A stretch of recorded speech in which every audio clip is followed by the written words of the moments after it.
I think we can get started. Hello, everyone. Welcome. I introduced myself in the beginning, but I'll do that again. My name is Ju, and I work with the Global Alliance for Buildings and Construction, and we are hosted by UNEP. I'll be facilitating some parts of the webinar today, and we're very, very happy that you all joined us today. This is very exciting for us. We are launching the newest GlobalABC report, adopting decarbonization policies for the buildings and construction sector. The report is now available for download at the GlobalABC website, so please visit our website, download the report, share it through your networks, and help us get this important message out there. Before we get started, I'd like to go over some housekeeping. As you can see in the agenda, we have several presentations lined up. We have an introduction by the GlobalABC Secretariat, a presentation on the key findings of the report, examples from Germany, Australia, and Indonesia, as well as a private sector perspective given by WBCSD, and finally followed by Q&A. So we'd like to invite you all to send your questions through the chat box and make sure to address them to the speaker or the speakers. This webinar is being recorded, and both recording and PowerPoint presentation will be made available later. One last announcement, our speaker from dena, Germany, Ludwig Labunzinski, he will not be joining us till the end of the session, so please feel free to send your questions anyways, and we'll make sure to forward them via email to him. Also let us know your email so that we can connect you for your answers as well. And so without further ado, I'd like to invite Martina Otto, who is the head of the Cities Unit and GlobalABC Secretariat at UNEP, to open the webinar. Martina, over to you. Thank you very much, Ju. And we did say we all switch cameras off to save bandwidth and to allow you to appreciate the slides properly, but we wanted to make sure that you all see our faces. So in line with that, I'm now switching off the camera, but here we go. Good morning, good afternoon, good evening, depending on your time zone. Please let me welcome you as well to this webinar. I'm Martina. Ju already introduced my title. And before we get started, let me add a quick introduction to what the GlobalABC is. And fine, yes, it works. So there we go. The next slide. Well, we were created actually at COP21 to accelerate pace and scale of action towards a zero-emission, efficient, and resilient buildings and construction sector. We work to give a voice to the sector to raise the level of ambition and achieve the needed market transformation across the entire value chain of what is a fragmented sector. And I go forward. Oh, doesn't let me go. Yes. We have grown to a vibrant 130-member partnership, and here you see the regional distribution, which is quite impressive. The strength is mixed membership, gathering national and local governments, private sector, international or intergovernmental organizations, think tanks, really experts in the field, as well as key initiatives that deliver on the buildings and construction sector, and all this to increase the collective impact. Go to the next slide. Yes, we have a number of key activities centered around peer-to-peer sharing of experience, with regional roundtables, for example, and a number of flagship products, including our annual global status report, which does track progress over time, a global roadmap for the sector, which has just been regionalized in a process that involved over 700 stakeholders globally, to adjust to the African, Asian, and Latin American contexts, respectively. and obviously as well a product like the report that we're launching today. Now, it doesn't want to work. There's a bit of a reaction time. I apologize for that. So the next slide. So now let me move to why the action in the sector presents a huge opportunity to meet Paris Agreement goals and to ratchet up the NDC ambition, which is due for review right now. And firstly, the sector has huge mitigation potential, as buildings and construction represent nearly 40% of global CO2 emissions, with some 11% from the construction industry, including the materials. And that's sort of the new kid on the block beyond the operational emissions that have been looked at for a while. The second is that the sector is critical in terms of its contribution to the GDP of a country and employment opportunities. And that goes with some 11 to 13% of global GDP and 220 million jobs, about 7% of global employment. And this comes again against the backdrop of COVID-19. Obviously, that's something that we all are extremely concerned with. And well, this has just shed new light on the sector and on the fact that many do not have sufficient access to adequate housing. It will change things to the real estate market.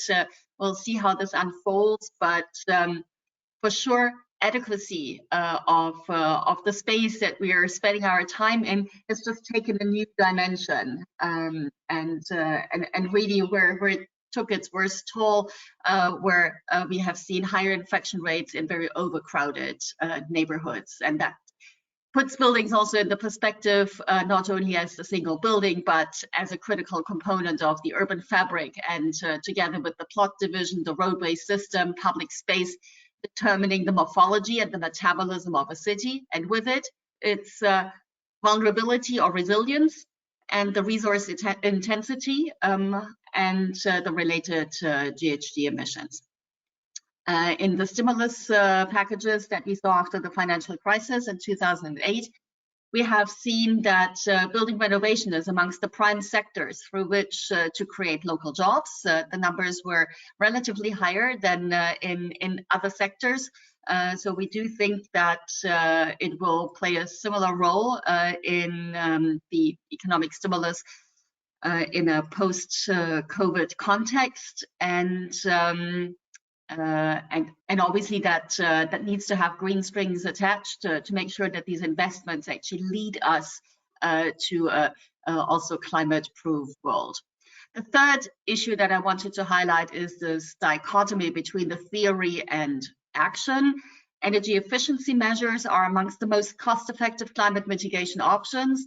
The IFC singled out that the green building sector represents 24.7 trillion US dollar investment opportunity by 2030 across all emerging market cities with a population of more than 500,000 people.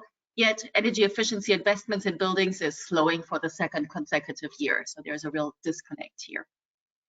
And the fourth point that I wanted to highlight is that buildings are not sufficiently covered in the nationally determined contributions.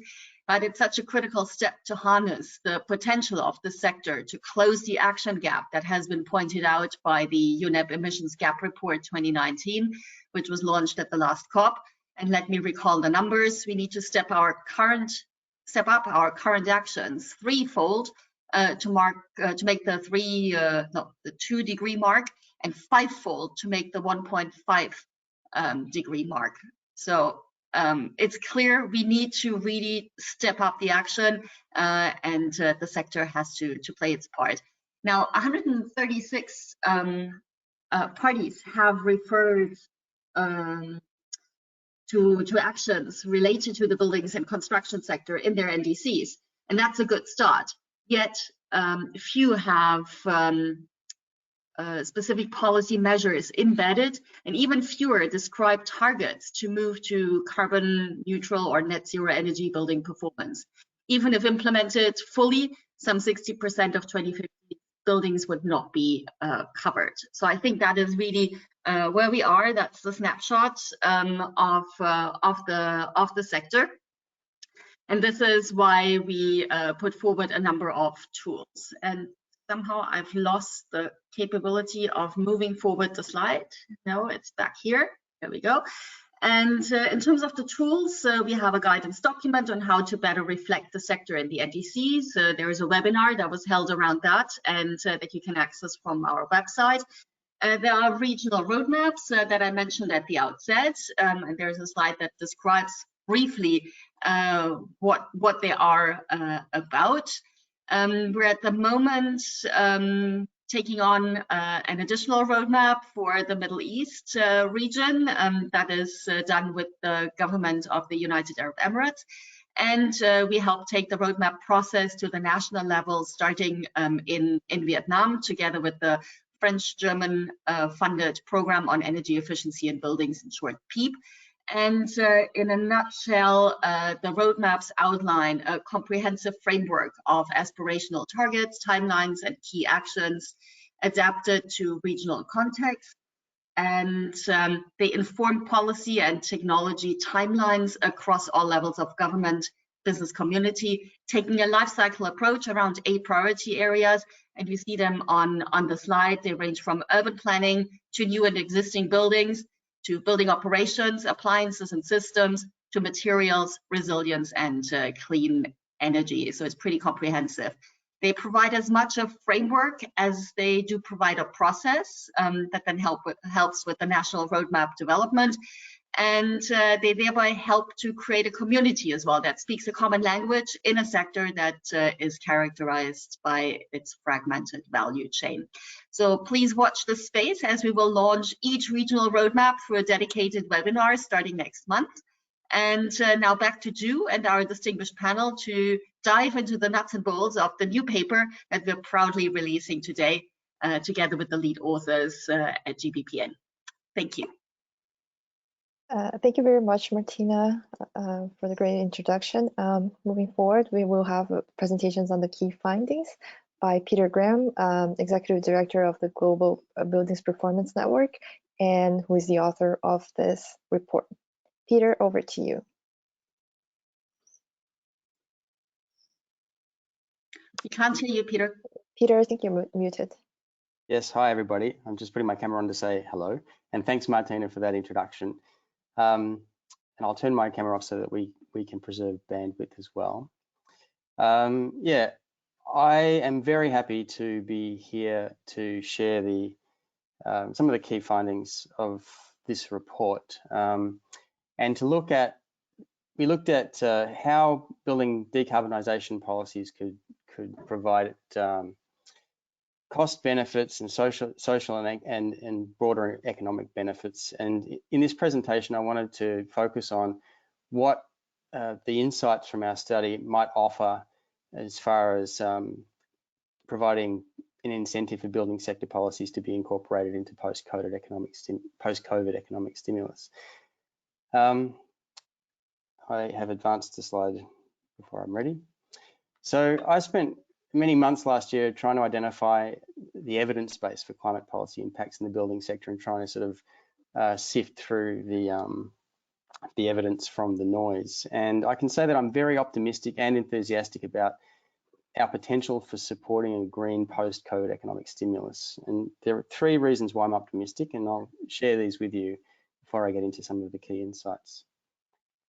So the first really reason for me to be optimistic is that we've just seen how rapid change is really possible.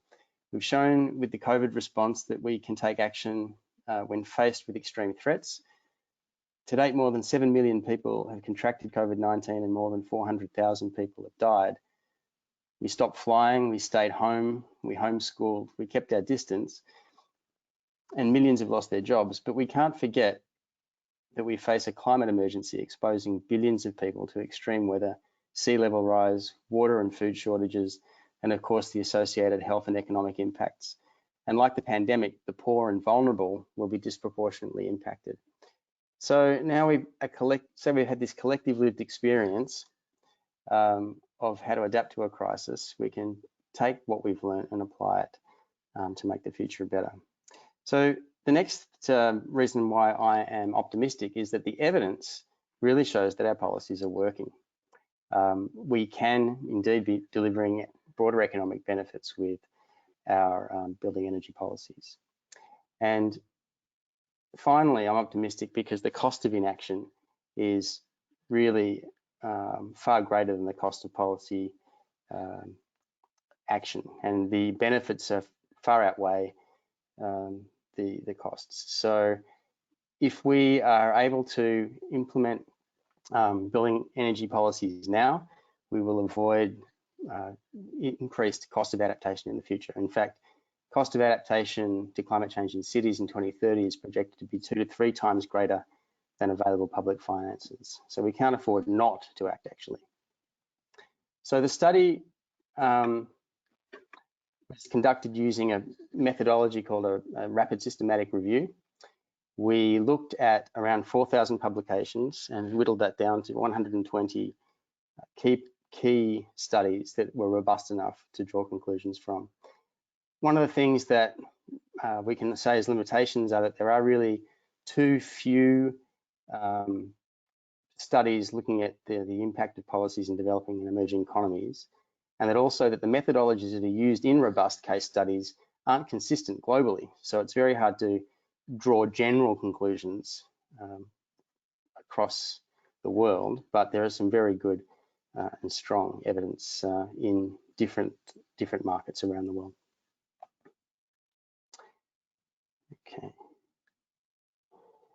Just wait.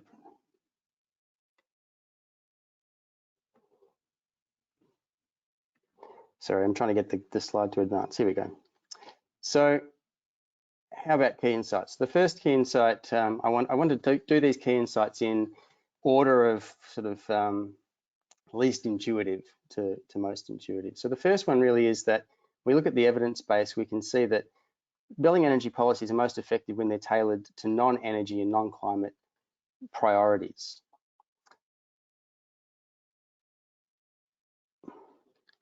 So what we see is that variables such as health, equity of access to clean energy, economic development, climate resilience and adaptation planning, and thermal comfort often play a larger role in decision making than energy efficiency and climate considerations.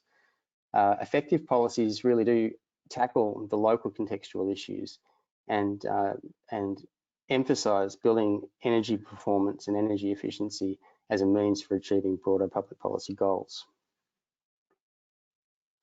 Let's have a look at some of these as we advance the slide. So first is the evidence does show that effective implementation of building energy policies does have a positive impact on GDP. Policy ambition leads to positive return on investment to public finances. The studies show that the higher the ambition of building energy policies, the higher the likely return on investment over time is. You can see an example there from an EU study showing that a potential additional 1 to 2.7% could be added to the EU GDP through Energy Efficiency Directive and EPBD. And also that the costs associated with implementing stringent code requirements reduce rapidly when there's market uptake. So the upfront cost of implementing new codes ends up normalizing within the range of cost and price fluctuations associated with standard construction.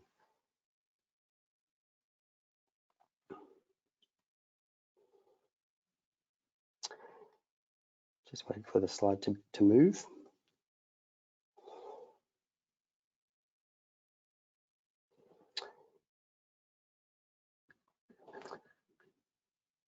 Drew, maybe you could advance the slides. I don't know, it's a bit slow.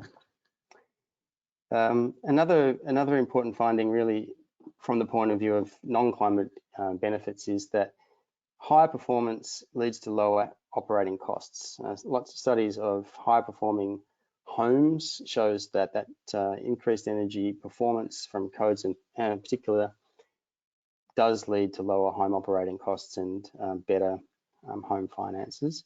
And that's also an important measure for tracking fuel poverty as well. As you can see from the example that I pulled out of the report from the UK, showing that fuel poverty could be reduced in a program of 2.5 million homes with a net economic benefit of 1.2 billion, which is achieved in 2008. In terms of jobs, there's also a positive impact on jobs. Both direct and indirect jobs are created as a result of implementing building energy policies. The kind of global average seems to be about 14 job years of net employment per $1 million US invested in energy efficiency buildings. That fluctuates from market to market. But as you can see on this slide, there's some consistency in terms of how many jobs are created for new investment in building energy efficiency.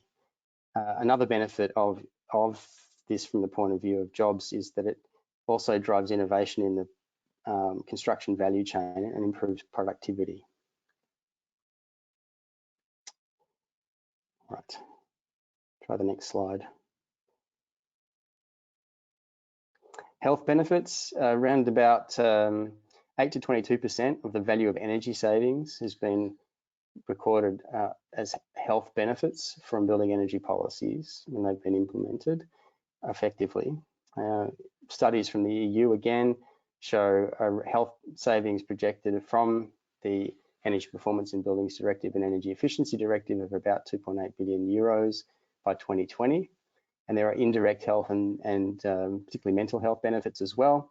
Extensive studies from New Zealand, for example, show that people who live in more thermally comfortable homes take less days off and less days off school.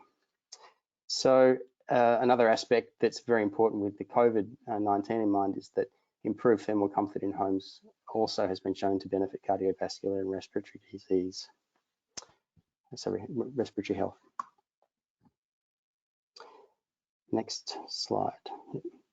In terms of resilience, the studies are showing that more integrated approaches provide better cost benefits. Nature-based solutions tend to be more profitable and create higher yield investments than more hard infrastructure approaches.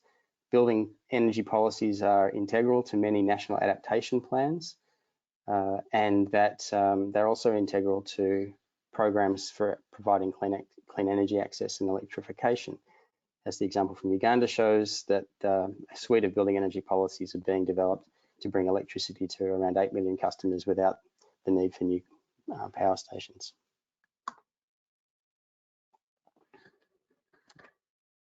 All right, so let's talk about value instead of effectiveness. Let's move to the next slide. So the most value is created when we put the building energy codes and incentive programs and voluntary programs together as policy packages. This is fairly well known anecdotally, but the evidence supports this, that really the most value is created in policy packages which effectively arrange the sticks, the carrots and the tambourines, the mandatory requirements, the incentive programs and the voluntary programs together in ways which achieve ambitious targets, leading effectively towards zero emissions performance. Next slide, if I can. Okay, one of the things which really came out strongly on the issue of value and policy packages is the importance of renovation policies and economic stimulus. So there's a range of policy strategies which have got good evidence of impact, which are appearing on the screen now. So setting targets and obligations, applying the energy code to renovation, providing grants for deeper renovation, providing mandatory rating and disclosure, and also pricing carbon, extremely important. And you can see some of the benefits there. There's plenty of evidence of strong benefits of economic stimulus coming from those range of policy measures. And of course, in terms of value, best to package them. All right, next slide. All right, talking about impact then, the impact of the policies on climate.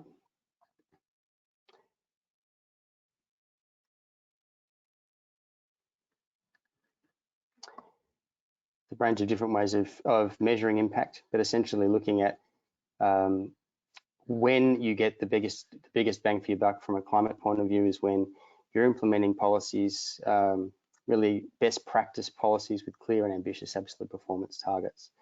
So one way of looking at the impact is looking at how much emissions has been saved by building energy policy packages in different jurisdictions. And you can see here on this slide a kind of a comparison of how many power stations worth of emissions are saved, have been reported as saved each year by programs in Europe, the US, and under the 12th five-year plan in Beijing. So there's significant impacts really that come from properly implementing best practice building energy policies. And finally, probably the most intuitive of all findings is around what policies are most cost effective at providing energy and emissions savings. So let's have a look at that then. Yeah. So the research really reaffirms what I'm sure many of you already know, that the most cost efficient and highest positive impact policies are founded on building energy provisions in mandatory building codes, coupled with energy rating and disclosure programs for buildings in operation and appliance standards. Having mandatory building energy codes in place that are scheduled for regular review and increase in stringency towards zero emissions is really essential to achieving the energy savings and climate impacts that contribute to the Paris Agreement. So really moving from developing an energy code in the first place through a voluntary program to a mandatory program, as soon as mandatory programs can be put in place, really the quicker we can move along that market transformation curve towards zero emissions. The evidence shows that this really is fundamental to effective climate action in the building sector. Next slide.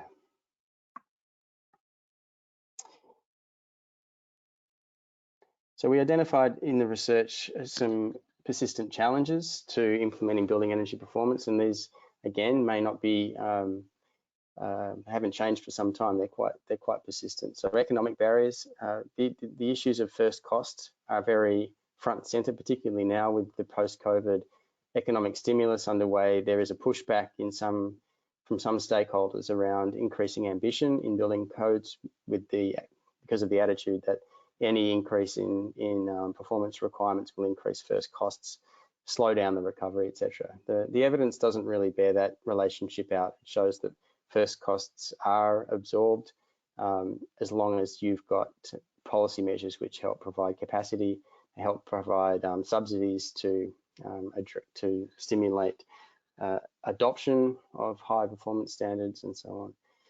Split incentives also exist mainly in the area of developers' attitudes towards moving into higher performance. Social barriers, behaviour and social practices, changing energy use behaviour and contributing to the performance gap. Knowledge and information challenges exist as well, but there's so much information now, particularly online, that it can be actually a counterproductive problem, that we have so much information that could be used to support any particular decision, whether it's for or against building energy policy. We need to be careful, and the evidence that we've put into this report really is showing what quality research is out there to support proper evidence-based policy making rather than what we call decision-based evidencing. And finally, there are major opportunities still. One of the most important is compliance. Even when building energy codes are in place, they're not necessarily being complied with. And one of the biggest impacts and short-term wins governments can have is to invest in ensuring compliance mechanisms are put in place and enforced. So this is really on the table savings that could be grasped at little cost. There are other opportunities looking ahead at taking a systems approach and integrating different levels of government, different levels of regulation around urban planning and design with building regulations, and taking more of a life cycle approach and looking at value chain innovation. I mentioned carbon pricing and trading as being an important enabling framework, and of course, improving the evidence base and also bringing that evidence base to bear more strongly on education, both at professional education in universities and also continuing professional development. So the evidence demonstrates we have more to gain from taking action and more to lose from not taking action. We need to incorporate building decarbonisation policies in our stimulus packages. And as Winston Churchill once said, never let a good crisis go to waste. So last slide is just to say that I hope you're feeling as optimistic as I am. There are challenges, but I think the evidence really shows that we are on a strong footing when advocating for incorporating decarbonisation policies from the building sector in stimulus packages. I encourage you to stay in touch. We'll soon be posting links to the source studies from this research on our buildingpolicy.net site, and we invite you to stay in touch with the implementation of these insights through GBPN's policy strategy for decarbonising the building sector in Asia. All the information for that is on our website. So thank you again to the GABC for the opportunity to talk you through these key insights, and I'll pass the time back to Ju. Thank you, Peter. Thank you for the great presentation. It's always great to hear optimism. So moving forward, we will have a presentation by Ludwig Labudzinski, who is an expert in energy efficient buildings at the German Energy Agency, dena, and who will be presenting on the building codes in Germany. Ludwig, that's over to you. Thank you, Joe, and hello, everyone. I'm happy to speak at this webinar on, well, behalf of the German Energy Agency, shortly dena. We actually became member of the GlobalABC in autumn last year and also work closely with the German Federal Ministry for Economic Affairs and Energy, also being involved in the GlobalABC activities. In fact, we plan to kick off our membership by hosting the yearly meeting of GlobalABC members this March in Berlin to get to know all the members in person, but, well, unfortunately, this couldn't take place due to the current situation. To now dive into the Germany's building sector actions and the topic of building codes in this international context, I brought two introductory slides. As shown in this figure from dena's building report, space heating accounts for the highest share of energy consumption in Germany's buildings by far, and is therefore one of the most important issues to be addressed. So looking at all buildings, more than 3/4 of the energy is needed for space heating. It also needs to be highlighted that low energy refurbishment of the existing building stock is crucial for the successful energy transition. The current refurbishment rate for buildings in Germany is at approximately 1% annually, but needs to be at least 2%. And unfortunately, this targeted doubling is not yet evident in the refurbishment sector. In Germany, there are approximately 19 million residential buildings, roughly 12 million of which were built before the Thermal Insulation Ordinance came into effect in 1979. So before this, energy efficient construction was subject only to technical regulations, but these were not enshrined in any regulatory law. So because of the high energy consumption per square meter compared to new buildings, these buildings have a very great deal of potential for savings. In order to achieve the federal government's target of a climate-friendly building stock by 2050, the focus of the refurbishments in Germany must therefore be on this pre-1979 building stock. So with those two aspects in mind, let's have a look at the development of building codes in Germany. In this figure, the German learning curve in the energy efficient building sector is depicted, and a comparison of the trajectories of legal minimum requirements and research activities in the building sector shows that research results were successfully transferred into the building practice, leading to a continuously decreasing energy consumption. So starting with the already mentioned Thermal Insulation Ordinance in the end of the 1970s, there were numerous adjustments made over the years. And actually to monitor this, dena launched the Efficient House Pilot Project in 2003, conducting quality assurance and pass on then this experience to planners and consultants. It can be seen that a market introduction phase of 10 to 15 years is common between the pilot application, or rather demonstration project, and then the legal determination of different levels. So in the new GlobalABC study, which was just presented by Peter, it is also highlighted that speed will really be of essence. And considering this figure, this time frame of this learning curve, it becomes very obvious that on a global level, leapfrogging has to be a crucial element. And in this regard, we really appreciate the work of the GlobalABC, where I want to additionally highlight the whole process of developing the regional roadmaps. Looking at the current building codes in Germany and the last step of this staircase figure, we are awaiting the new Building Energy Act, shortly GEG. And this new law is supposed to pass the German Bundestag within the next months and then come into force in autumn. The idea of this new law, GEG, is to bring together the various acts and ordinances into one law, which is supposed to also bring more clarity into the German building codes. Besides all this, the German Climate Package 2030 from September last year is important to mention at this point, because as a result, various legal improvements for the building sector came into force in the beginning of this year. For example, tax incentives for energetic refurbishments were introduced, which I personally think is rather a German approach to attract people to refurbish their homes to be then able to pay less taxes. But well, in fact, the effectiveness of this instrument can only be evaluated next year after the declaration of taxes. Then secondly, there was an exchange premium for inefficient oil boilers introduced. And thirdly, the existing financial support programs in the building sector were doubled. Switching to the most recent topic of COVID-19, as dena, we wanted to gather the current mood in the building industry, and therefore held a Zoom conference with various stakeholders from the sector mid of May. And in fact, the German building sector is at the moment still affected comparatively mildly in comparison to other sectors, thanks to the high order backlog. But it is to be expected that the effects will be delayed and then possibly have a more massive impact on the real estate industry.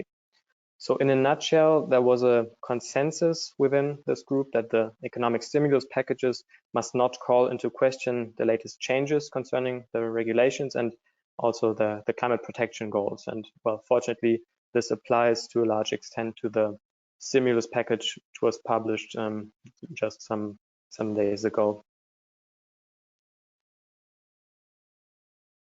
Already my last slide to end the presentation, I want to give you some few examples of dena's building sector engagement that can be divided into 6 categories.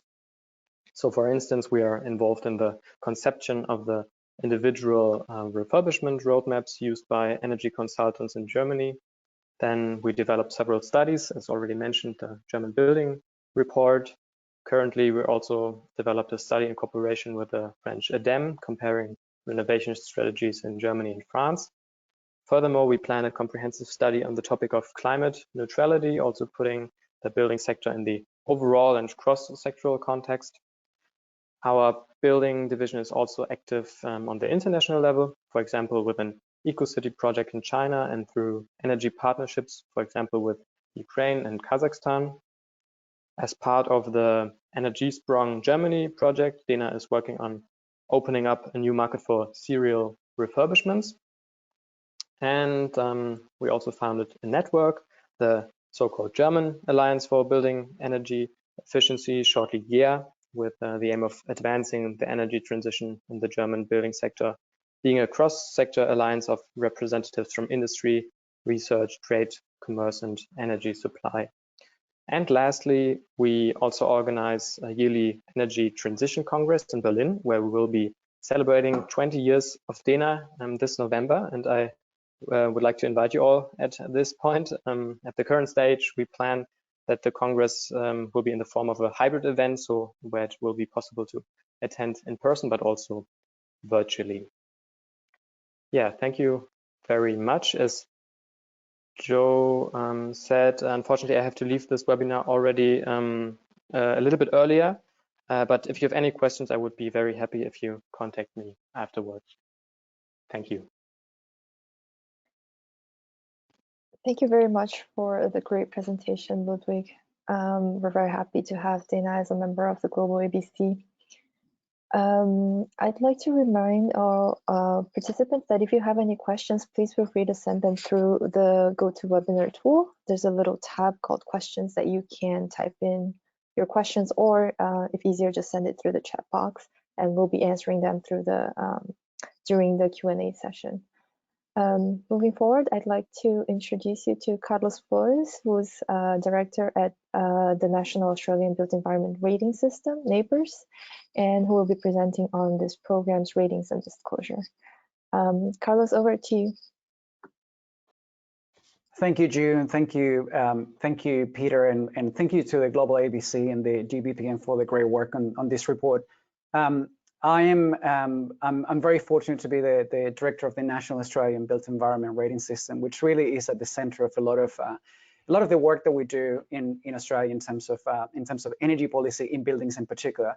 And I'm also a strong believer that there isn't a right way of decarbonizing our buildings. There's actually lots of ways of doing it. Some approaches are more relevant to some sectors than others. And I think that's something that is important to keep in mind. To some sectors, some markets, some countries. And I've done a lot of work internationally, and I don't think there's a single country that's actually leading across all aspects of building sustainability, which is why it's so important to, we have a lot to learn from the things that have worked in some countries and in others. And for example, I certainly know that we've learned a lot from a lot of the work that Germany's been doing on building codes that was just presented just before in this. So today I want to tell you a little bit about the rating tools and disclosure in Australia and really reducing energy use in existing commercial buildings, which is an area that a lot of countries have really struggled. It's a difficult area. Where do you intervene to get that? But it's probably the single most successful example of a successful carbon reduction policy that we've had in Australia. This is an area that I think we've been doing, we've learned a lot of lessons and a lot of things that really work. So I want to start by with my first slide. I want to start really simply first to tell you a bit about what NABERS is, in case you don't know, because that is going to come, it's going to be really important in the presentation. So the basics of how NABERS works. So NABERS is a rating scheme like many of the ones that you've seen in many countries.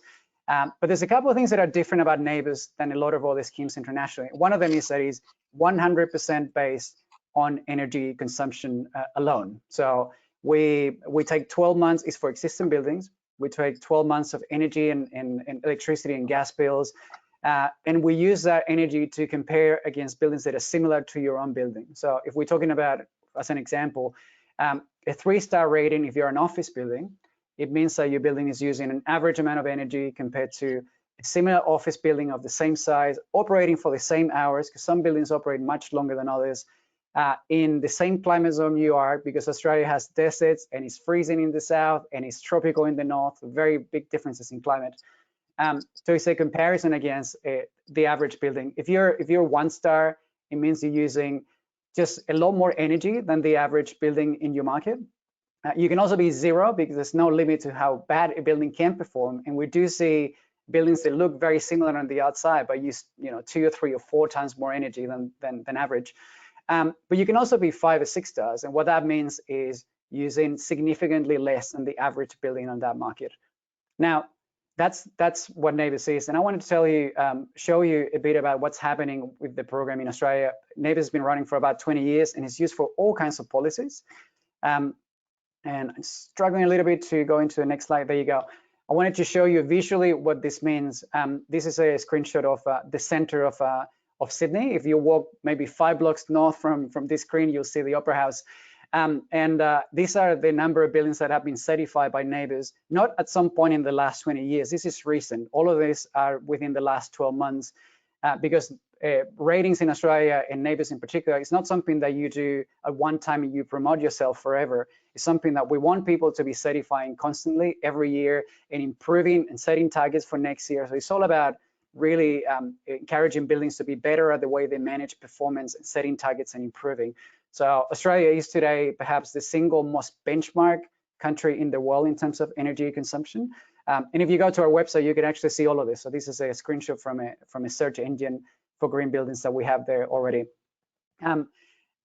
Now, in this slide, I wanted to show you maybe like the foreshadowing what we're going to see in the rest of the presentation. But and I'm going to explain this graph a little bit what it means. So every time a building gets certified by NABERS for the first time, we use that as a baseline. And then we say, well, what happens the second year, and the third year, and the fourth year, and so on as they continue to work with us. And what we see is a very progressive reduction in energy consumption year by year from buildings that are participating. This is, by the way, the average of several sectors. So pretty much every office building in Australia is included here, most shopping centers, and a lot of buildings in sectors like hotels and data centers, public hospitals. Is one of the fastest reductions in energy consumption, carbon emissions in the world.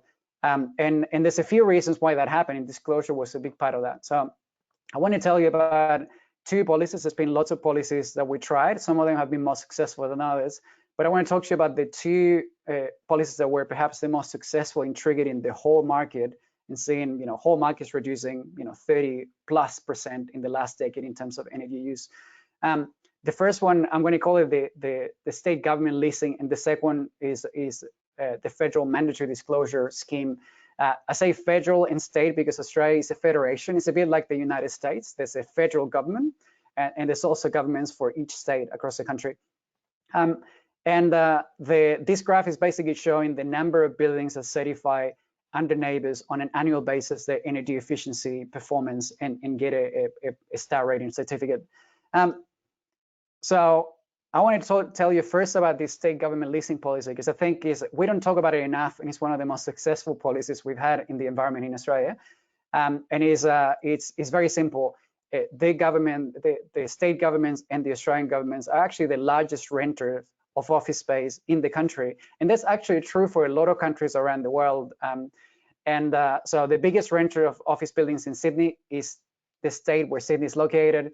The biggest renter of office space in Melbourne is the state government where Melbourne is located. Is usually anywhere between 20 to 30% of the total market is just the government. So what this policy was is basically all governments coming together and saying, we're all, from this point on, when we're going to rent the new building, we're going to say, you must have a NABERS rating, and you need to meet a minimum requirement. And this policy was introduced years ago, around 2004, 2005. And the requirement, the minimum requirement has been increasing over time, but it's had an enormous impact on the market. And I want to show you this quickly, a graph around what is meant in terms of energy consumption per meter square over time. So this is a group of about, I would say, maybe 400 to 500 very large office buildings. And oops, I think it went into the next slide accidentally. I'm going to go straight into the graph. But it's a group of about 400 to 500 buildings. Just one second, I'm just having a little bit of trouble coming back into the graph in the slide before.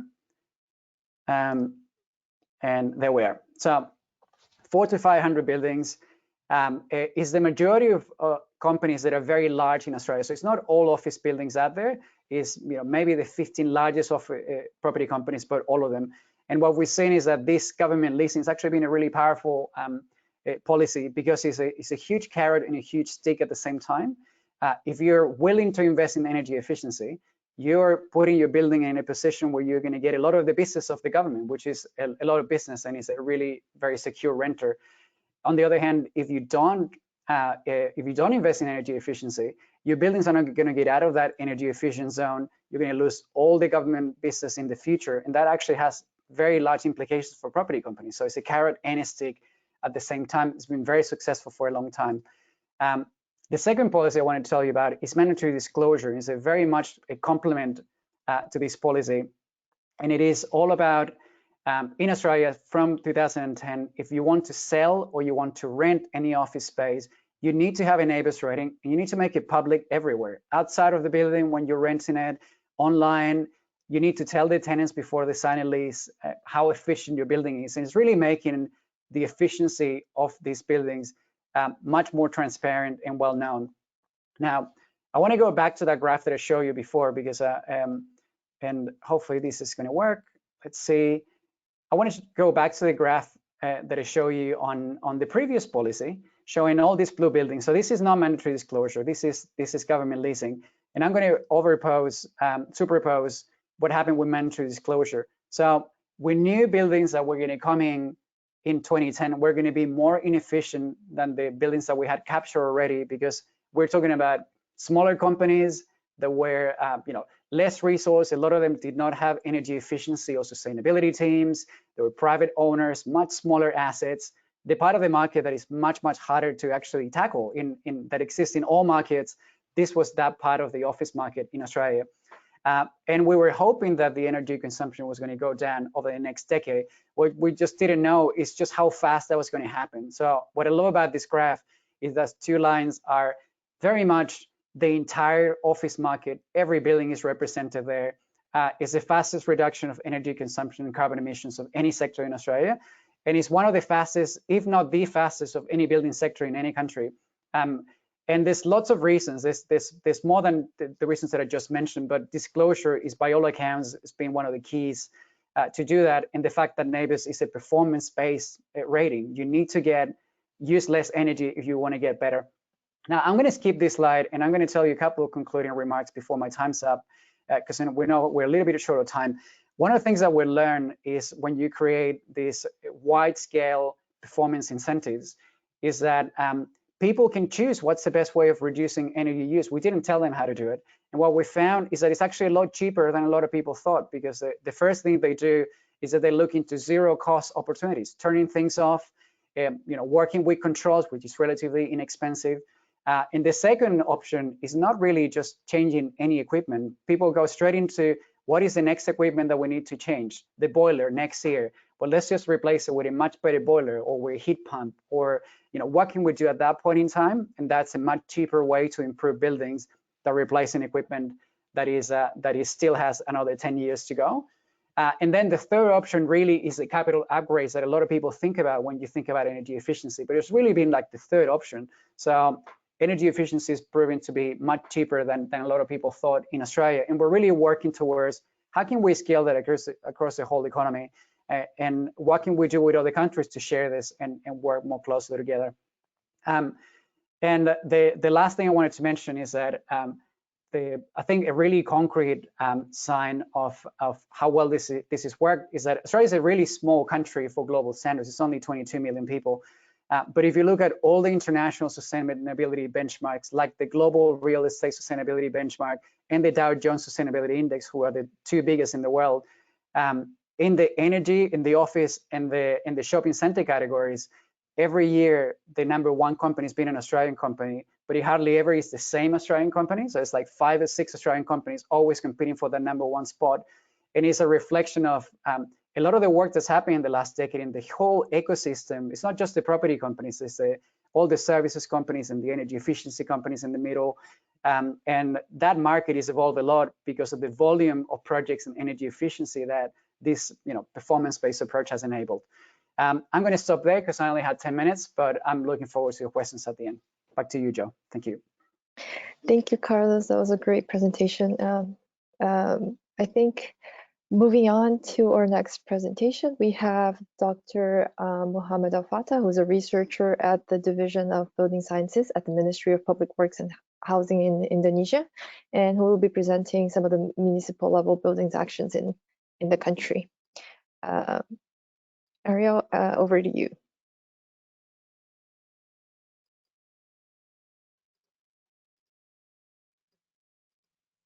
Ariel?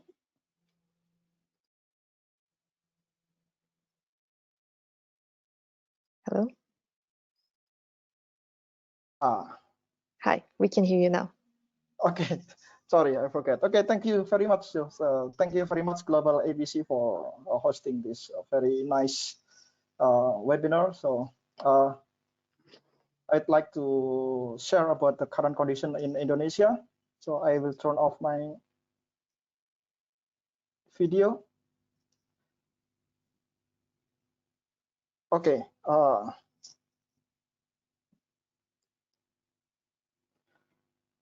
Yeah, I would. In this occasion, I'd like to share about the experience in Indonesia in related to the energy saving standard or regulation in Indonesia and how we achieve those. So first of all, I'd like to present.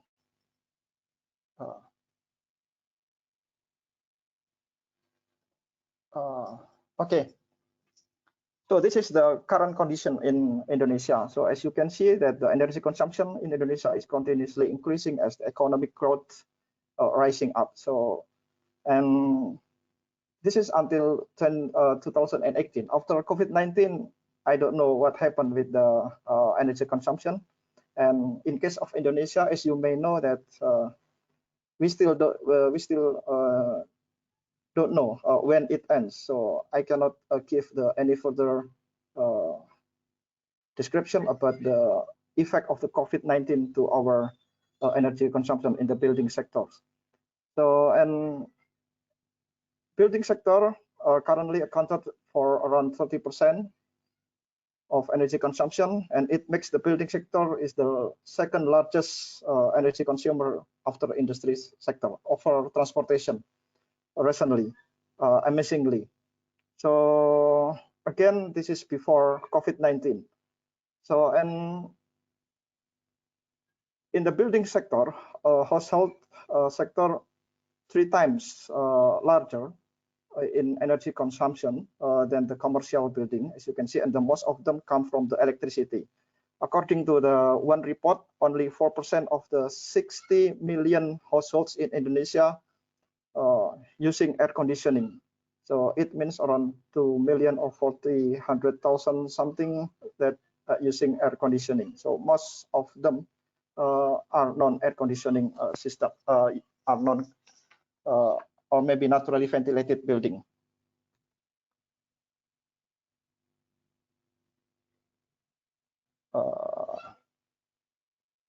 Okay, next slide. Okay. Yeah, Indonesia is we targeted to achieve the sustainable city by 2045, and in the 2035, we target to achieve 100% of green cities indicators is achieved in all cities in Indonesia. So it's just maybe 15 years later. So at this moment, unfortunately, by 2020, that from target of zero slum area by 2020, we haven't achieved the target yet. It means that we will have a big challenge in achieving the target of sustainable city, since we have to deal with the basic infrastructure at the top priority.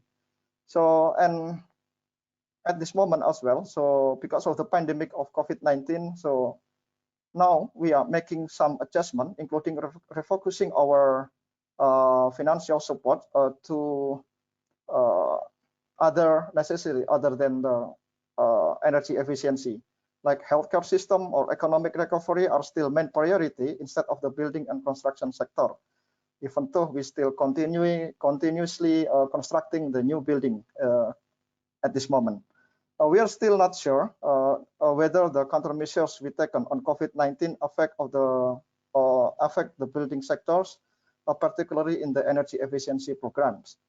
So as indicate here, that's by 2035 that we are going to achieve 100% of green cities indicator achieved in all cities. But unfortunately, at this moment, up to date, only 2 or 3 of 98 cities in Indonesia have green building regulation. Why we said green building? Because green building regulation is closely related to the energy saving regulation. So under current circumstances, so even without COVID-19, it is a bit difficult to achieve among above target. So for the first reason is we don't have a comprehensive national building codes. As Peter said before in his presentation, that building code is the most effective way with the high impact but with the least cost and to achieve the energy efficiency. Unfortunately, until today, what we said about what we call building codes is not exist yet in Indonesia. And for the second reason is the decentralization in the government, in the regulation. So now the local government plays more important role in the building regulation. So sorry,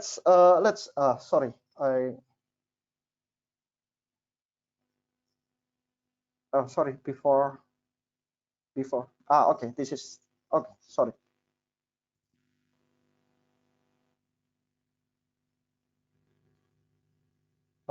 Okay, as I previously mentioned that Indonesia doesn't have comprehensive national energy saving building codes yet. Yeah. So what we call building codes in Indonesia sometimes refer to the building regulations dispersed from, sorry, in the previous meeting, the previous slide.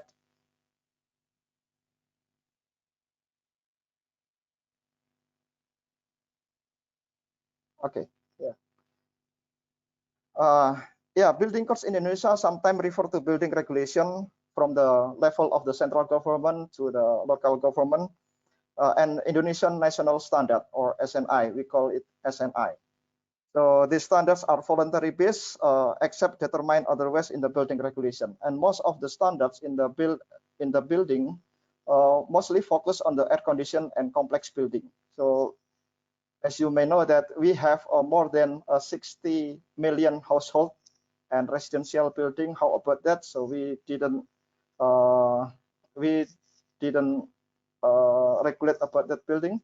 And then also mostly focus on the HVAC system and also artificial lighting.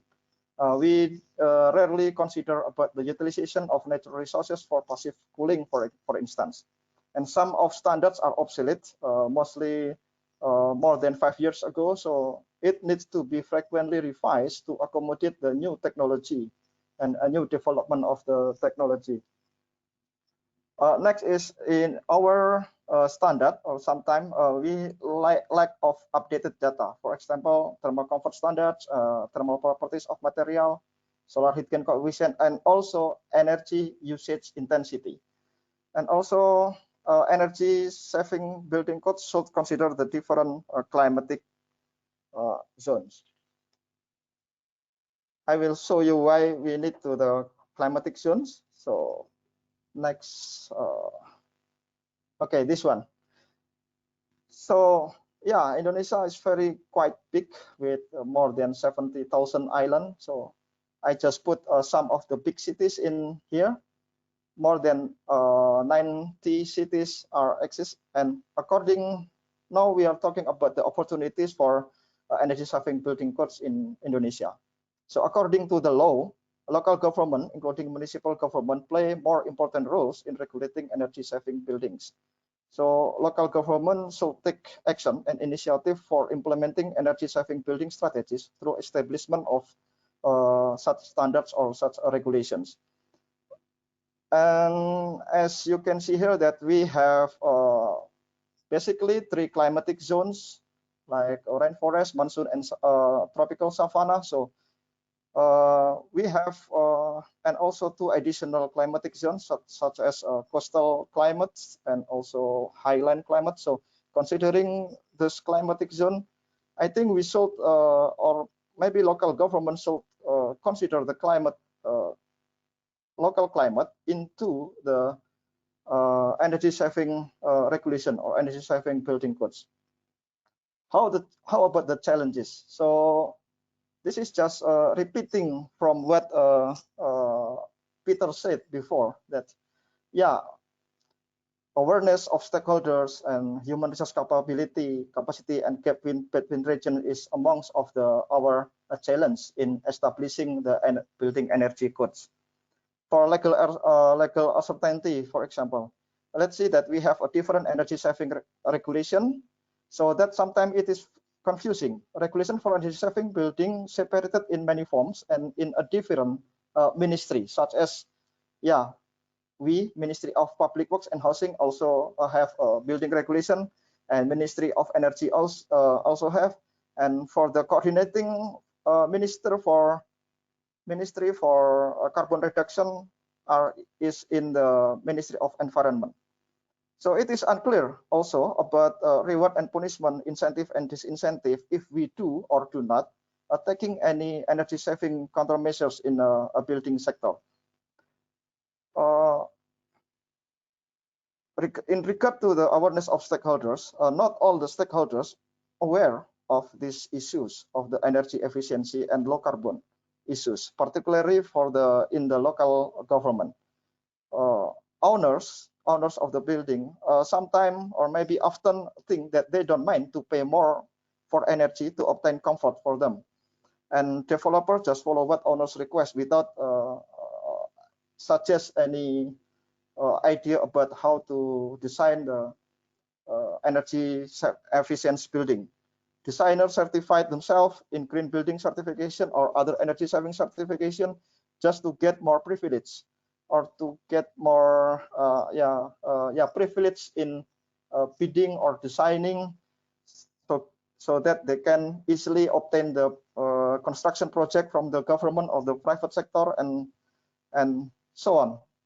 They didn't rarely reflect what they got from the trainings or courses for those who obtain the certification. Human resource capacity, as for the local government in particular, the lack of capable human resources is very severe. For big cities such as Jakarta or Surabaya or Bandung, for instance, generally this is not a common problem. But how about relatively small and medium cities? Yeah, this is a very serious problem for them. And gap between regions in terms of the economic size. So those big cities that have a very big financial support, this is relatively easily for them to support the energy efficiency program. But for those who has no such a big financial support, a bit difficult to run the energy efficiency program. While in the same time they have the great opportunity, great potential to reducing to more energy efficient. Sorry. Yeah, in the building sectors, we, Ministry of Public Works, has functioned as like the supervisory body. So the ministry can take action to encourage local government to implement energy saving strategies in building through strengthening the institution and assisting them in establishing energy saving building regulation from a technical perspective. Now I would like to share what now we are doing, our project, in order to encourage local government to establish energy saving building regulation. So what we call is called SATRAP, we implementing of low carbon affordable apartment in the hot humid climate of Indonesia towards Paris Agreement 2030. So as you see here, that overall goal after 2025, we are going to develop the standard for low carbon affordable apartment and implement them across Indonesia to reduce greenhouse gas, and to support and assist local authorities and related organizations to propose and or to revise the local building regulation from a technical perspective. So for the last slide, we think that encourage them by giving them best practice is better. So this is our results of the project. So this is the prototype of the low carbon apartment, fully resembles the passive cooling. So by reducing the use of the air conditioning unit in this apartment in the very hot humid climate, we expect that more local governments adopt these strategies and incorporate them into their buildings. That's all, Joe. Thank you very much. Thank you, Ariel, for the great presentation. We move on to our final presentation that will be done by Roland Hunziker, who is Director for Sustainable Buildings and Cities at the World Business Council for Sustainable Development, and who is also a co-chair of the GlobalABC Steering Committee. and he will be speaking on the importance of policy signals to spur market transformation. Over to you, Roland. Thank you very much, Ju, and thank you for the excellent presentations. And I'm just quickly saying hi, so you have a face on the person speaking, but I will also move to show the presentation in the full mode. Peter asked me to reflect a little bit from a private sector perspective and the term of market transformation. So what does it take for this sector, the building sector, to transform towards low carbon or net zero sector by 2050? And so I'll reflect on a few topics that relate to what we have heard, but I would also like to expand a little bit from a focus on energy to full life cycle. And I'll briefly explain why that is so important. WBCSD, for those of you who don't know us well, we're a global member-led business association, and we're working to accelerate the transition to a sustainable world. And we have many companies in the building sector, from materials to construction to finance, working in our built environment project to look at how do we help this sector really change in terms of decarbonization and increased circularity. So to reflect, now I need to do the arrow. Yeah, to reflect a little bit on the challenge in this sector, we should look at the full emissions profile. This sector, and Martina mentioned it at the beginning, has a very high footprint. And we can say that today, about 70% of that footprint comes from the energy that is used to heat buildings, to cool buildings, heat water, etc. Very large proportion of that is what we call Scope 2, so it comes from electricity. But we should not forget there is about a 30% today that is in the building materials. So the steel, the concrete, the insulation, and all the inside fit outs of buildings. And so in new construction especially, this proportion sometimes reaches 50%. So we have rightly focused on energy, and we are rightly focusing codes, etc., on energy. But we also have to look at how do we do a full life cycle decarbonization, because we're building about the size of Paris every week around the world. So if we look at the long-term targets, also struggling with the little arrow. Will you help me, Ju? Yeah, then now we both did it. If you could go on back. Thank you. Yeah.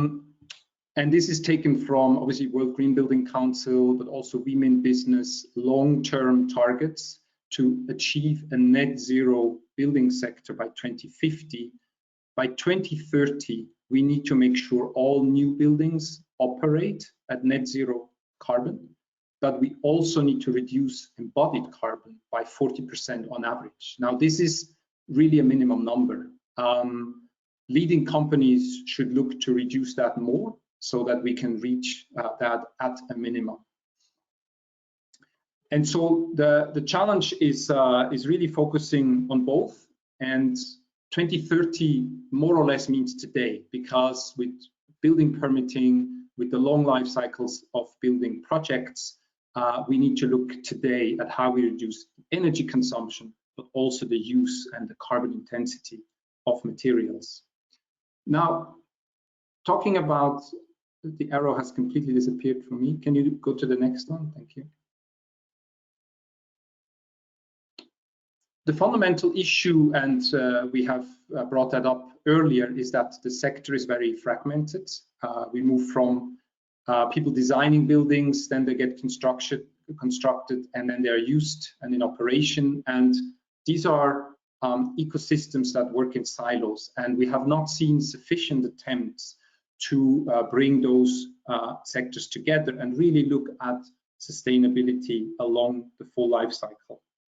And for us also to understand how policy can impact that, we need to better understand how we can bring the different players of the value chain together. So if you move to the next, let's look a little bit at more detail at this value chain. So here is the typical project delivery value chain, from manufacturing materials through construction to the owners who are mandating the building, and then finally the occupants to end of life and deconstruction. That's the project delivery or buildings value chain. Then if you go to the next, the carbon flow is very important to map along this value chain. We have obviously very high emissions in the use phase, that's here the occupant side, but also in the manufacturing. And that we saw before, it's about 30% embodied and around 70% in energy. But this ratio is shifting as we are making our buildings more energy efficient. And an interesting part on the manufacturing side, it's not only materials, but looking at some case studies, we see how high actually embodied emissions are also from equipment, because equipment needs to be exchanged probably 2 to 3 times over a life cycle of a building, and hence the emissions that come with those can be quite significant. If you click further, we then need to map the influencer value chain, because it is one thing to deliver projects, but there is a very important part of the value chain that commissions the buildings, that finances the buildings, and that designs the buildings. And this is where we need to look at this demand side and the influence that the demand side has. These are players that have very little emissions on their own, but they have a very, very high impact through what we call scope 3 emissions. So a typical construction company, but also if we look at architect or real estate, we can say that probably 10 times more emissions are in scope 3 than are in their own scope 1 and 2. And so we need to understand these different segments, and in WBCSD we're currently working on a guidance for science-based target setting that looks at these 5 different groups and how they can help overall system decarbonization. If you move to the next slide.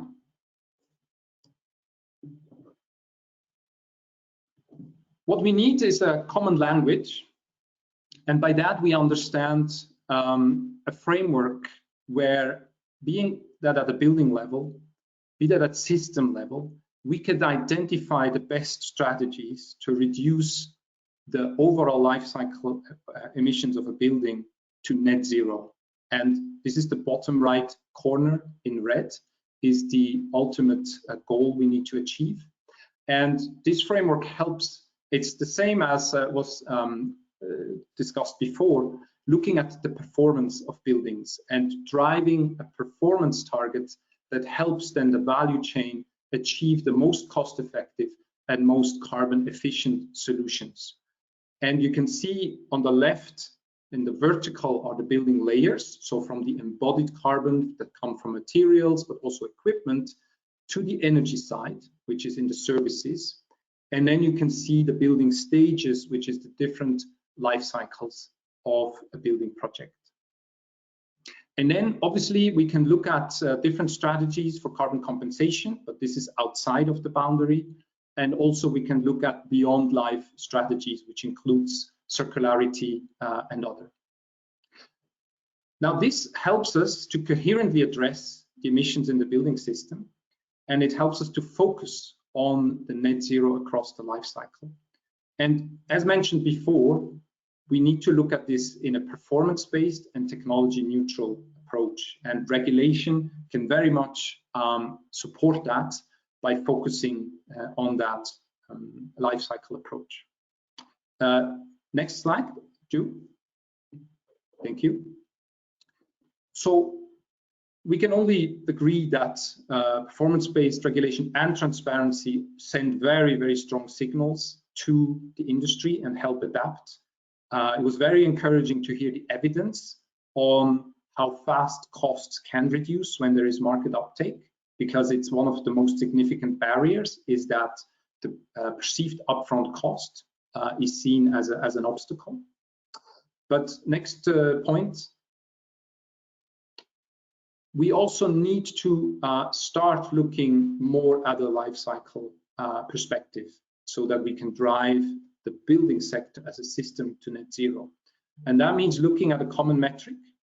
And we have some examples for that. For example, in Europe, it's a voluntary system, the levels framework that has been proposed as a voluntary system that introduces this metric, but also schemes such as Bilan Carbone in France, as well as if we look at the World Green Building Council's Advancing Net Zero project, which is looking at integrating full life cycle emissions in their objectives.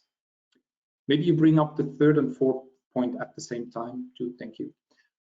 What is very important is that we involve all the actors in policy development. We see often that when you engage industry, you can go further and you can create that positive development. And there is a very interesting example in Sweden where the construction sector led the development of a fossil-free roadmap.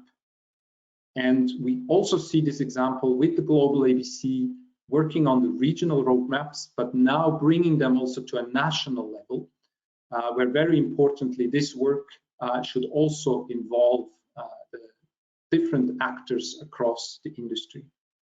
And lastly, we talk a lot about carbon pricing. If you can just briefly stay on the last slide, Jules, thank you.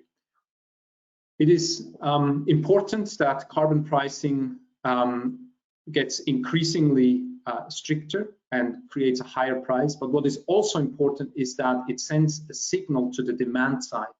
So we need to combine carbon pricing with performance-based building standards, and that will really move this sector forward to embrace low carbon solutions, again, in a technology neutral and a performance-based ways that really endorses innovation and helps find least cost solutions.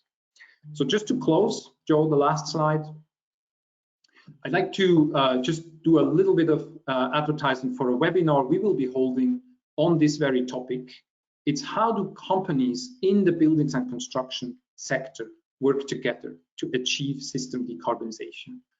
We will look at this on the 29th of June, and we'd be very happy to welcome you on that, so you will hear directly from some of the companies that are on this journey to a net zero construction sector. Thank you. I'll close here, and I hope we still have a few minutes for questions and closing.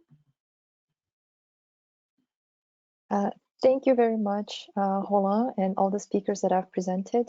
So far, we are a little bit short in time. I'll see if we can go through some of the questions that have come through the GoToWebinar tool. If we can't go over all the questions, I'll be sure to direct those questions to the speakers and connect you via email so that we can have those answers for you. One of the questions that we have here is from Chanyang Kai. He's asking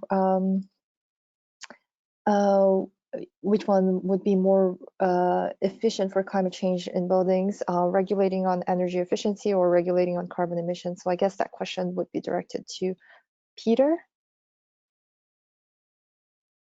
Thanks. I'll be quick. As was said by Carlos, there's no one size fits all. There's lots of different solutions. It really depends on the specific market that you're coming from. I think the other thing that we found from the study is that you need to start regulations which are ambitious but achievable. So you've got to get the industry to move, get the ball rolling. In the sort of experience of more sort of advanced markets in this area, it's starting with energy and then moving on to broaden the broader metrics. So that's just about what can be controlled, I think, within the specific regulatory framework, and also what can be controlled with regards to the way buildings are designed and operated as a first step. But I think it's a very good question. So not one size fits all, but I think the question of emissions is going to become more important as Roland finished with. Obviously, industry is looking at that life cycle approach, and so I think that's the direction we're headed. Okay. Thanks, Drew.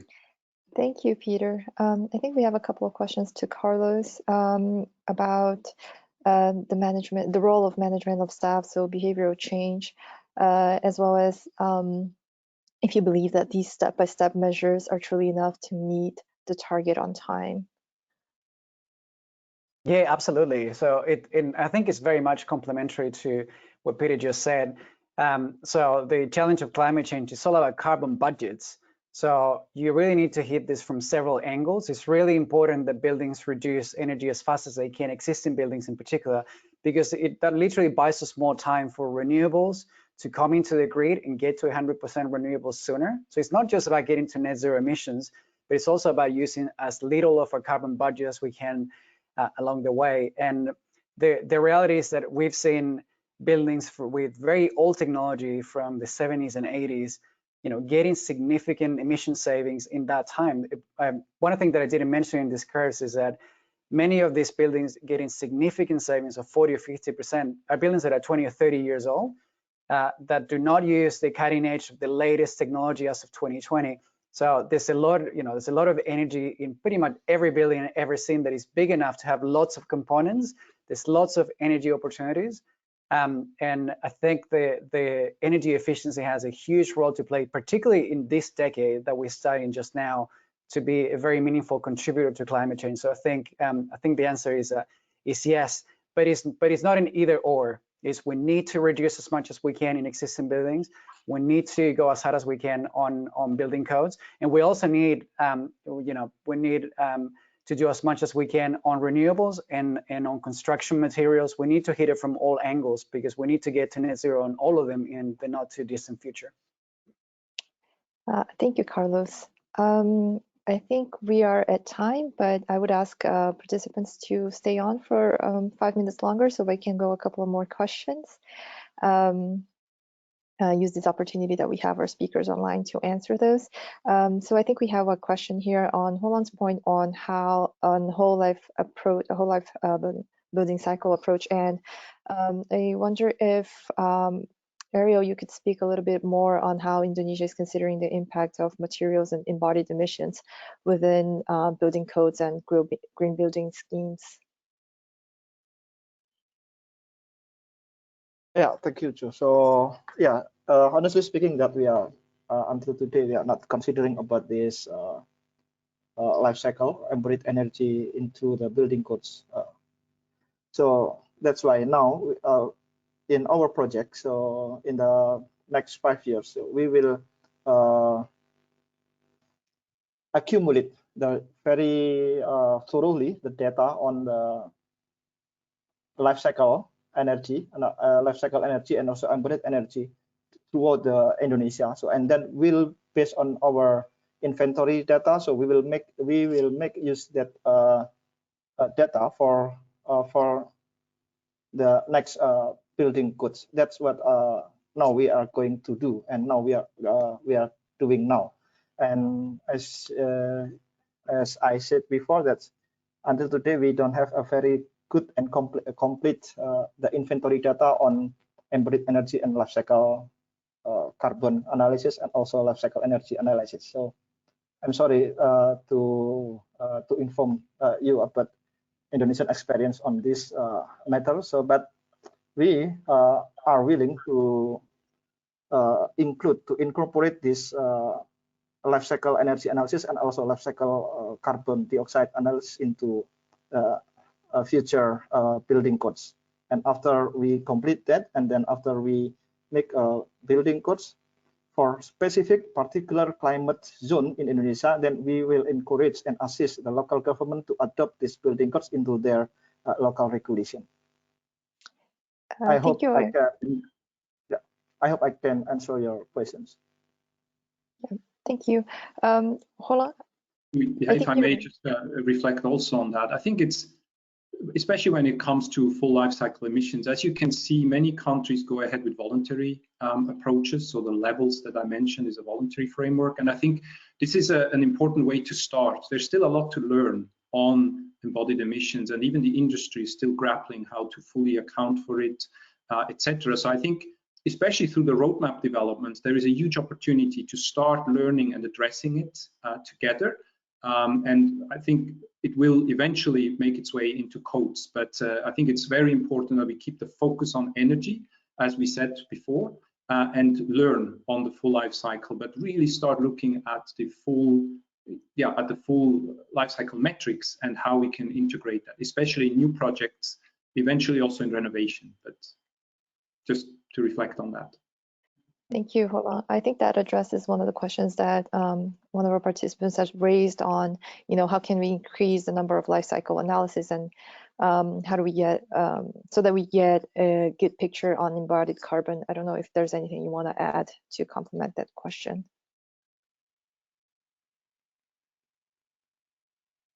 Hold on, sorry. Hello? Sorry, what was it still directed to me? Oh yeah, so sorry, there was one last question that we had. I think your answer pretty much addressed it, but how can we increase the number of life cycle analysis so that we get a better picture on embodied carbon? Yeah. No, I think, yeah, as I said, it needs much more practice. It needs more evidence. The business case is harder to make on embodied carbon. So there is, and I think there is a very big opportunity also to look at circularity strategies, because how do we create more circular buildings, and what does that do to the value creation along the value chain? So it needs different business models, and so there is a lot to do on that. But I think by adopting an additional metric on net zero, we can really drive that. Okay. I'd like to add something just before we leave too, Ju, on this, is that the construction industry is going through a massive transformation, sometimes called Construction 4.0, with the introduction of an uptake of much more sophisticated digital tools. And this is a major opportunity. So in terms of life cycle approach, we're certainly getting, I think, ready for a design revolution in the construction industry, both in terms of the form of buildings and also construction methodologies and construction systems, increasing prefabrication and other things like that. So it's looking good. And I think that's an area that we should look forward to and start to look forward. And that just in terms of life cycle data, a lot of companies have a lot of data, and what would help would be for them to share it. Perfect. Thank you so much. I think we've done a round. We have several other questions, but I'll make sure to ask those questions to our speakers and then connect you to the participants so that everyone gets an answer. And with that, I'd like to invite Martina to give closing remarks for our webinar today. Thanks very much, Ju, and thanks very much to our distinguished panel and all the interesting questions that came from an engaged contribution through the chat box. Well, what to retain from this? Number one, there is a huge opportunity. The buildings and construction sector presents a huge opportunity not to be missed, and that's with regard to the current numbers, so the impact that we see, but also going forward with this number of well, the new build, the additional floor space that we're going to see over time. And the third is this new normal that we'll have to compose with the COVID pandemic and the impact. So I think there is a strong case made.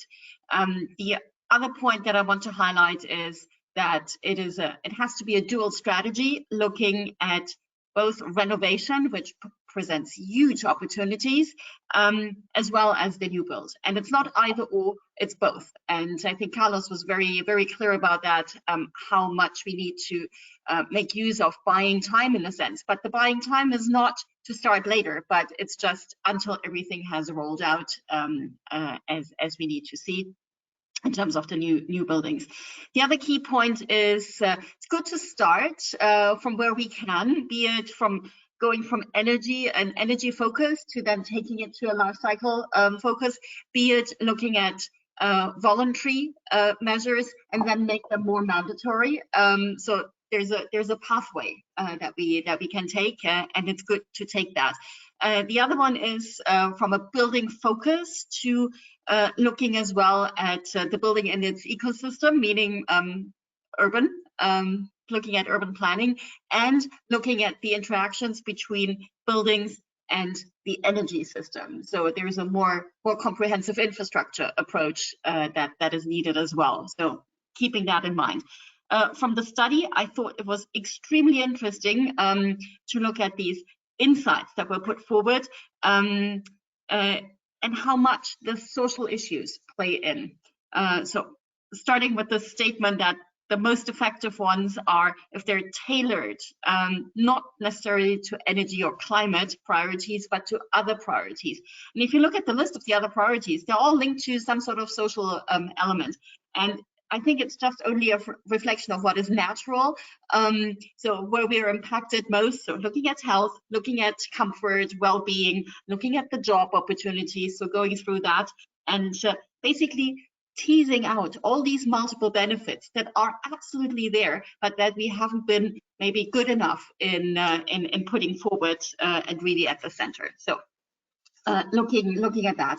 The other point that I think was extremely interesting is this very, very strong call for the building codes, and be it from a value, an impact, or a cost perspective, and including what is it that the private sector needs as a trigger. They're ready to go, but this overall framework needs to be right, and that's where the codes can be so super helpful. So a strong call for that. At the same time, we know that 2/3 of the countries, of all countries, don't really have them yet in place. And if they're in place, there's an issue with enforcement, well, application and enforcement as well. So this is a real hotspot to look at. And then the strong call for making them performance-based, I think is really important to keep in mind as well. To be clear and ambitious, Peter said they have to be doable, or well, maybe Peter and Roland both said that they have to be doable. But it's good to ratchet them up over time, so to make sure that it keeps everybody on their toes, and we get to the level that we need to see. So mandatory building codes, performance-based, obviously looking at the different climatic zones. How do we deal with informality? We hinted at that, but we didn't have enough time to go into this. That's certainly an issue for a lot of the developing countries and emerging economies to look at more. And there was a strong call as well for a whole of government approach. So across the different ministries, that's part of the challenge in the sector, that it's often not only one ministry that needs to help do the right thing, but it's across. And it is this integration virtually between the national and the local levels, be it because local levels have already authority over codes, or because they're the ones implementing. And maybe the last point that I'd like to highlight is this idea of having those prototypes, so something to show. And that was interesting. That came from Indonesia as well. We know it from our practice, for example, with Argentina. So it's done in different configurations, and having something. It's the power of examples. So to entice people, showing yes, it can be done, and this is how. So I think maybe I've done the tour. Obviously not done totally justice to everything that was said, but I think it was a very rich discussion. How do we get from well, how do we harness this opportunity that is out there? Speaking a common language, having a common metric, really critical, and then nudging this behavioral change that we need to see across the entire value chain. And again, we started off by saying it's a fragmented sector that is part of the problem, but there are a number of tools, and we just heard as well. I mean, this digital revolution, or this revolution of the sector that comes with some of the digital tools, will help us go forward and reach a better integration between those different actors that need to come together. maybe from my side, I'd like to leave it at that. Thank you to everybody who stayed on for a little longer. It was an ambitious program, and it was clear that it would be tight time-wise, but thank you for bearing with us a few more minutes. Thank you very much to everybody, and the webinar has been recorded. It will be put on the website, so it can be a reference, and as Ju said, we will make sure that the remaining questions will be answered as well. Thank you to all. Thank you, everyone. Thank you very much. Wonderful. Thank you. Thank you. Bye-bye. Thanks, everyone. Bye-bye. Thank you. Thanks.